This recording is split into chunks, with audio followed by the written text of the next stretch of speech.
آپ اگر خود ابھی تک جو ہے وہ ناخوش ہیں کہ جس طریقے سے حکومت بنی ہے، تو یہ بھی تو ممکن ہے جاوید صاحب کہ آپ کو بھی مشیر لگا لیا جائے، آپ کو بھی ایڈوائزر لگا لیا جائے، کابینہ کا حصہ بنا لیا جائے، پھر کیا کریں گے اگر آفر ہوتی ہے تو؟ میں فہد حسین آپ کے توسط سے مجھے آفر بھی تھی بہت پہلے، اور میں نے بڑی معذرت بڑے ادب سے کی تھی۔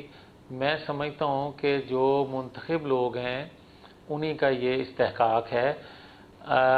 جب منتخب ہوں گے، جب بھی ہوں گے پھر بات ہوگی، مگر میں نہیں سمجھتا کہ میں غیر منتخب شخص ہوں اور میں کسی منتخب عہدے پر بیٹھ جاؤں۔ تو اس کا مطلب ہے کہ آپ رانا ثناء اللہ صاحب کی جو تقرری ہے اس کے خلاف ہیں؟ رانا ثناء اللہ صاحب نے پھر یہ غلط کیا یہ عہدہ قبول کر کے؟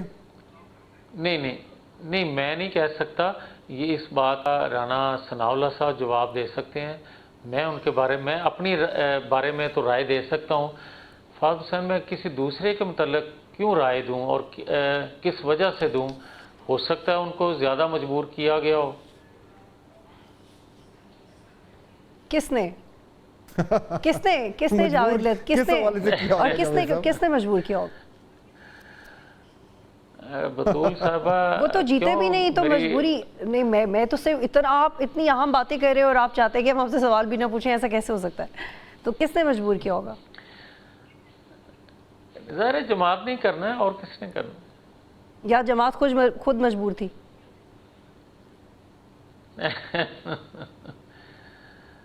نہیں، جماعت نے مجبور کیا کہ وہ کابینہ کا حصہ بن جائیں، ایڈوائزر بن جائیں، تو وہ تو پھر آپ کو بھی کریں گے مجبور۔ نہیں، میں مجبور ہونے والا نہیں ہوں۔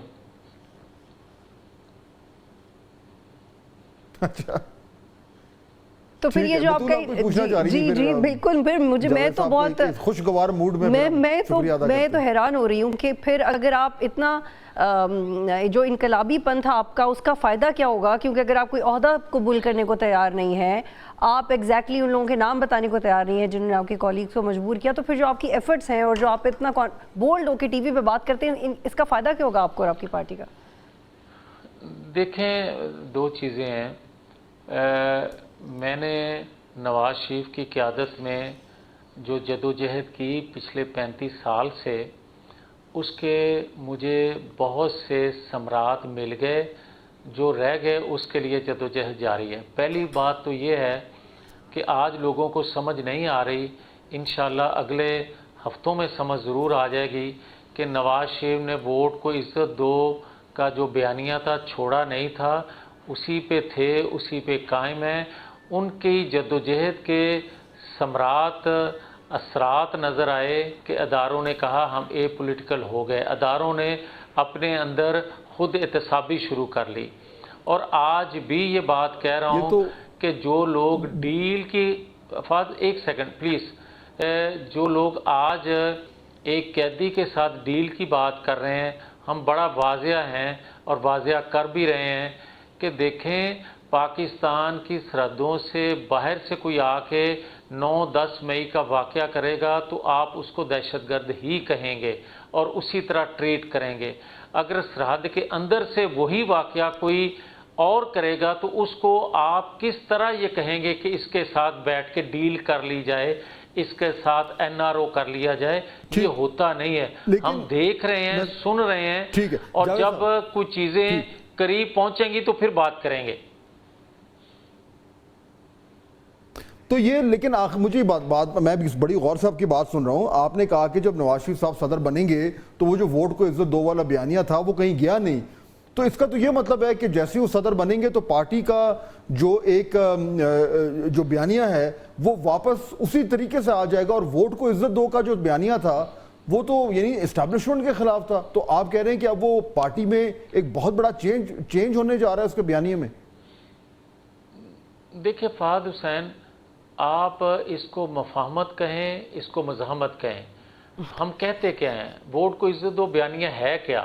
ہم کہتے ہیں کہ آئین قانون کے مطابق اداروں میں بیٹھے لوگوں کو کام کرنا چاہیے۔ جب اداروں میں بیٹھے لوگ ماورا آئین کوئی قدم اٹھاتے ہیں تو خرابیاں پیدا ہوتی ہیں جس کی وجہ سے پاکستان اس گرداب میں پھنسا ہوا ہے۔ اب بات یہ ہے کہ جو ہمیں کہا گیا یا آپ سوال کر رہے ہیں کہ آپ پھر سے وہ شروع کریں گے، ہاں ہم نے غلطی ایک جو کی ہے جس کی سزا ہمیں ملی ہے 8 فروری کو، غلطی یہ تھی کہ ہم نے 22 سال لگائے لوگوں کی ذہن سازی کرتے کہ بھائی ووٹ کو عزت دو، آئین قانون کی بالادستی، سول سپرمیسی، پارلیمنٹ کی بالادستی ہوگا تو پاکستان کے مسائل کا حل نکلے گا۔ ہم نے جب انہوں نے کہا کہ ہم اے پولیٹیکل ہو گئے، خود احتسابی شروع ہوئی، ہم خاموش ہو گئے، اس خاموشی کو لوگوں نے یہ کہا کہ شاید ہم ان سے مل گئے ہیں یا وہ ہم سے مل گئے ہیں، تو اس کی سزا ہمیں ملی، جبکہ ہونا یہ چاہیے تھا کہ ہمیں آہستہ آہستہ لوگوں کی ذہن نشین لوگوں کے کرنا چاہیے تھا کہ ہم